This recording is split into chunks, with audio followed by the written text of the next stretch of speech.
आज के इस वीडियो में हम बात करेंगे एसएससी सीएचएसएल एग्ज़ाम 2022 का जो हमारा एग्ज़ाम कंडक्ट होने वाला है 2023 में। तो आप सभी को पता है कि 9 मार्च से जो एग्ज़ाम है वो स्टार्ट है। एक्चुअली में यहाँ पर सबसे बड़ी यहाँ पर जो लोगों को इन्फॉर्मेशंस देनी है आप सभी के लिए बहुत ही इंपॉर्टेंट है।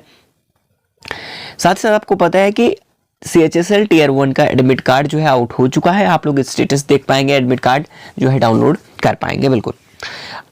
तो लेकिन यहाँ पर सबसे अच्छा जो डिक्लेरेशन होता है आप सभी का, केयरफुली आप सभी को जो है उसे रीड करना है ताकि आप सभी को कोई भी मिस्टेक ना हो। क्योंकि देखिए यहाँ पर एक तो फॉर्म जो है रिजेक्ट हुआ, रिमार्क्स आपने देखा वही फोटो सिग्नेचर्स वगैरह बहुत ज्यादा जो है इस पर समस्या आ रही है। और साथ ही साथ आप एग्जाम हॉल से रिटर्न ना आओ तो हमने चीजें को साफ कर दिया है कि इस पर क्लियर पढ़ना है, आप सभी को रीड करना है केयरफुली कि कोई डॉक्यूमेंट सबसे छूट ना पाए। हालांकि आप सभी को पता है कि एक आईडी प्रूफ लगती है, एक दो फोटो जो भी होती है अपना ले जाना होता है, बट अपने तरीके से आप कोविड वाला भी ले जाएंगे, जो भी चीजें यहाँ पर निकलता है साथ में। हालांकि एसएससी जो है वो अभी भी कोविड लगा रही है। तो यहाँ पर देखिए टीयर 1 आप डाउनलोड करेंगे एडमिट कार्ड अपना, ठीक है।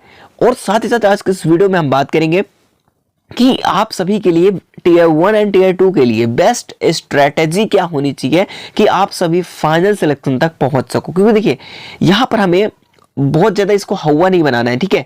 आपको क्रैक कैसे करना है इस चीजों को, लेकिन मेरा एक्सपीरियंस रहा है, सीजीएल मैंने क्रैक किया है 2020 में, और यहाँ पर 22 में जो भी यहाँ पर सिलेक्शन होने वाला है इस पर बात करने वाला हूँ कि जहाँ तक मेरा एक्सपीरियंस रहा है वो अपना अकॉर्डिंग मैं बात करूंगा पूरा कि इस आपको स्मार्ट वर्क करना होगा, स्मार्ट प्लानिंग कि आपको मान लीजिए अभी तक आपने तैयारी की तो अब क्या करना होगा, ठीक है, एग्जाम टाइम में। और काफी लोगों के फॉर्म जो है वो रिजेक्ट हो चुके हैं, ठीक है। और ऑल बिहाइंड दिस रीजन की बात करें तो यहाँ पर जो फॉर्म्स है वो rejected forms and photo signature के साथ जो है यहाँ पर मिसमैचिंग की वजह से यहाँ पर सही तरीके से वो जो है नहीं बैठ पाया उसके साइज के हिसाब से। तो जो भी समस्या थी इसके कोई सोल्यूशन है या नहीं है तो इसके बाद मैं बात करूंगा।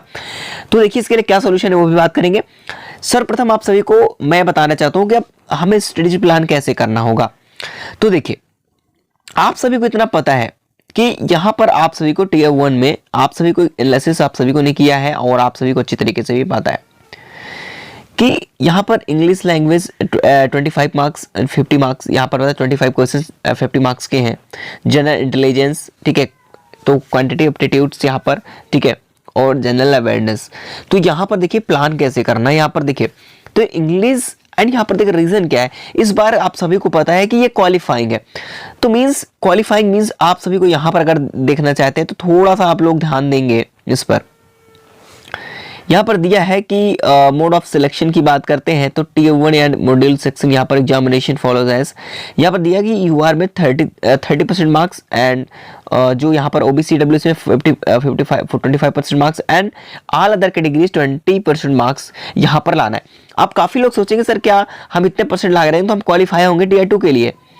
तो देखिए यहाँ पर थोड़ी सी चीजों को समझना है, ये जरूरी नहीं है कि आपको क्वालिफाइंग मार्क्स ही लाना है, ठीक है, क्योंकि यहाँ पर क्वालिफाई तो हो जाएगा, ठीक है, लेकिन वहां पर भी थोड़ा सा जब शॉर्टलिस्ट करने के लिए फॉर टीयर 2 के लिए जब शॉर्टलिस्ट करेगा कहीं ना कहीं आपको एग्जैक्टली सेम नहीं लाना है, आपको थोड़ा सा मार्क्स को अपने इस अकॉर्डिंग सही मार्क्स लाना है जो आप ला रहे हो, ठीक है।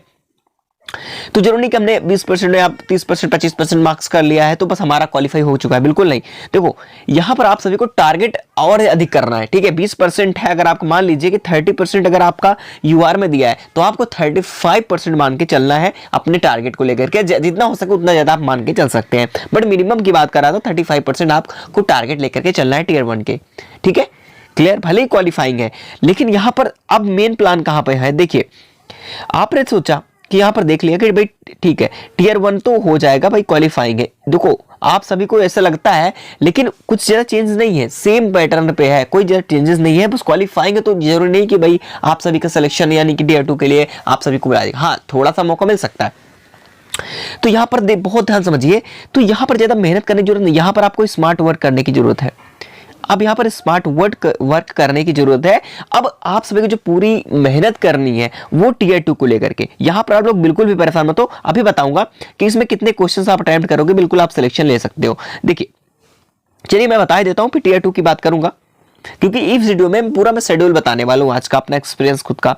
ठीक है, देखिए तो यहां पर अगर आप देखेंगे तो यहां पर थोड़ी सी चीजों को समझने की प्रयास कीजिएगा कि अगर इंग्लिश लैंग्वेज है भाई, इंग्लिश में कर अच्छी तरीके से, अगर जहां तक मुझे उम्मीद है अगर आपने अच्छी तरीके से स्टडी की है, कितने मिनिमम अगर मैं लेकर चलूंगा मिनिमम से मिनिमम, चलिए मैं आपको बता देता हूं, अगर आप यहां पर 15 मार्क्स इंग्लिश में कर रहे हैं, मिनिमम की बात करो, बात समझिए मेरी बात पहले, ठीक है। आप किसी भी कैटेगरी से हो, अगर आप 15 कर रहे हो तो ये जनरल को लेकर चल रहा हूं, यूआर अगर आपने 15 किया है इस पे, और जनरल अवेयर्स को चलो मान सकता हूं कि यहां पर आपने 8 क्वेश्चन अटेम्प्ट किए एग्जाम्पल के तौर पर, ठीक है, 8 से 10 क्वेश्चन आपने, और यहां पर मैथमेटिक्स में लगभग आपने 15 क्वेश्चन यहां पर मैं मान लेता हूं, और general awareness, sorry general intelligence में मैंने कहा, जनरल इंटेलिजेंस में कम से कम लोग 20 कर सकते हैं आराम से, ठीक है। तो जनरल इंटेलिजेंस में 20, और मैं देखिए मैथ में भी भले करने वाले स्कोर भाई 22 कर सकते हैं, ऐसी बात नहीं है 25 में, लेकिन यहाँ पर नंबर ऑफ क्वेश्चंस की बात कर रहा हूँ। तो जनरल अवेयरनेस में कितना होगा, तो जनरल अवेयरनेस में मान चलता हूँ 10 क्वेश्चंस, तो कितने हो गए यहाँ पर देखो 15 30, तो 30 20 50 10 60 मार्क्स हो गए, जो कि यहाँ पर 120 बन रहे हैं, जो कि बिल्कुल आप क्वालिफाई हो, यहाँ पर यू आर क्वालिफाई हो भाई। आप जहां तक आप मेरी चीजों को समझने के प्रयास कीजिए कि आप अगर इतना मार्क्स कर पा रहे हैं तो बिल्कुल आप जनरल क्वालिफाई हो, यू आर क्वालिफाई हो। अगर आपके मान लीजिए अदर कैटेगरियां हैं तो उसमें बिल्कुल आप सभी की अगर मैं बात करूं तो बिल्कुल आपके 100 मार्क्स या 90 मार्क्स है, तो फिर भी आप सभी को मौका मिलने वाला है। अदर कैटेगरी की बात करता हूं, बिल्कुल टीयर 2 के लिए आप क्वालिफाई रहोगे, लेकिन आपको टारगेट जो है आपको 5% बढ़ा के ही चलना है, इन सभी चीजों को ध्यान देना है, ठीक है। लेकिन जो मेन फोकस करना है, अभी बात करूंगा कि आपको कैसे जो है चीजों को समझना है। और यहां पर अगर आपने देखा होगा टीयर 2 के लिए, तो आपको इस पे जो पूरा फोकस करना है, तो इस पे फोकस करना है, ठीक है। बिल्कुल इन सभी चीजों को टारगेट लेकर के चले, तो आप सभी को थोड़ा जो मेरिट बननी है, आप सभी को पता है टीयर 2 से बननी है, तो आप सभी को यहां पर फोकस करने की बहुत ही जरूरत है, ठीक है। तो अब टीयर 2 के लिए प्लान क्या होना चाहिए, तो हम बिल्कुल बात करेंगे। देखिए मैं अगर आपको बताना चाहूं टीयर 2 के प्लान के बारे में, तो देखिए यहां पर आपको पहले तो टीयर 1, ठीक है, पहले तो टीयर 1 को आप अच्छी तरीके से समझें, अभी स्टार्ट मत कीजिए, ठीक है। टीयर 1 के लिए अपना रिवीजन, मॉक टेस्ट, ठीक है, मॉक टेस्ट जरूर दें। मॉक देने से आप सभी को पूरा एनालाइज हो जाएगा, और उसमें देखिए मॉक में अगर आपके मार्क्स कम आ रहे हैं तो बिल्कुल आप लोग यहां पर डिस्ट्रेस मत होइएगा, ठीक है। क्योंकि यहां पर क्या जानबूझकर मॉक टेस्ट को थोड़ा जो है टफ बनाया जाता है, ताकि आप सभी उसको परचेज कर सको, या फिर किसी भी तरीके से आप लगाने की कोशिश करोगे, या मार्केट में अवेलेबल जो यहाँ पर मॉक टेस्ट होते हैं तो वहां पर भी जानबूझकर ऐसा किया जाता है। लेकिन नॉर्मली आप सभी को होता है प्रीवियस ईयर के अकॉर्डिंग ही इस बार भी आने वाला है, पैटर्न में कोई चेंज नहीं है, ठीक है। तो आप उसको बहुत ज्यादा जो है प्रेशर दिमाग में डाल के चलते हो, बिल्कुल आप ये समझ सके हमने क्वालिफाई करेंगे, अब की तरह करना ही करना है बस, ठीक है। दिमाग प्रेशर में डालना भी, बस अपना रिवीजन और मॉक टेस्ट जितना इंपॉर्टेंट स्मार्ट वर्क के जैसे करते हो आप, ठीक है, उस हिसाब से आपको करना स्मार्ट वर्क करना है कि अपने इंपॉर्टेंट पॉइंट्स को, और कुछ नहीं, अगर मैं कुछ भी नहीं कहना चाहता, अगर मॉक टेस्ट लगाते हो तो बहुत ही बढ़िया है टीयर 1 के लिए।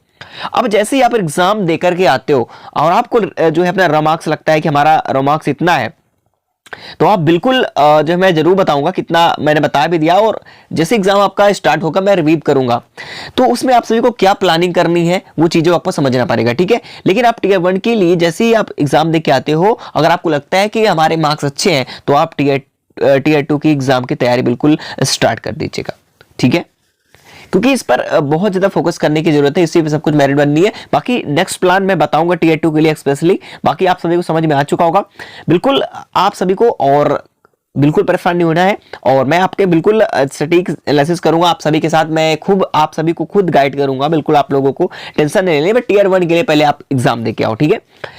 और चैनल पे नया है तो प्लीज सब्सक्राइब कर लीजिएगा, ताकि आने वाली जो अपडेट्स आपको मिलती रहेंगी, ताकि टाइम टाइम पर आप सभी को जो सूचनाएं हैं वो प्रोवाइड होती रहेंगी। और देखिए फॉर्म रिजेक्टेड के लिए आपको क्या करना पड़ सकता है, देखिए यहाँ पर कोई सोल्यूशन तो नहीं है जहां तक मुझे उम्मीद है, बट एक बार आप लोग एसएससी के थ्रू एसएससी को मेल भी कर सकते हो कि एसएससी प्रॉब्लम्स है, तो नहीं कर सकता कुछ, लेकिन ऐसा कुछ भी नहीं होने वाला, पहले में हो सकता था लेकिन अब एग्जाम कंडक्ट होने वाला तो ऐसा नहीं होगा। लेकिन एक बार फीडबैक आप लोग दे देंगे तो कहीं ना कहीं अगर आपको रिप्लाई हो जाता है तो ठीक है, बहुत मुश्किल होता है कि यहाँ पर एग्जाम टाइम पे ऐसा कुछ हो पाए, ठीक है। बट एक बार अगर अपने तसल्ली के लिए करना चाहते हो तो एक बार फीडबैक दे दीजिएगा, ठीक है। चलिए, तो बिल्कुल साथियों, आप लोग तैयार रहेंगे और अब की बार एसएससी CHSL पार। चलिए मिलते हैं नेक्स्ट इन्फॉर्मेशन में और चैनल से आप सभी जुड़े रहेंगे।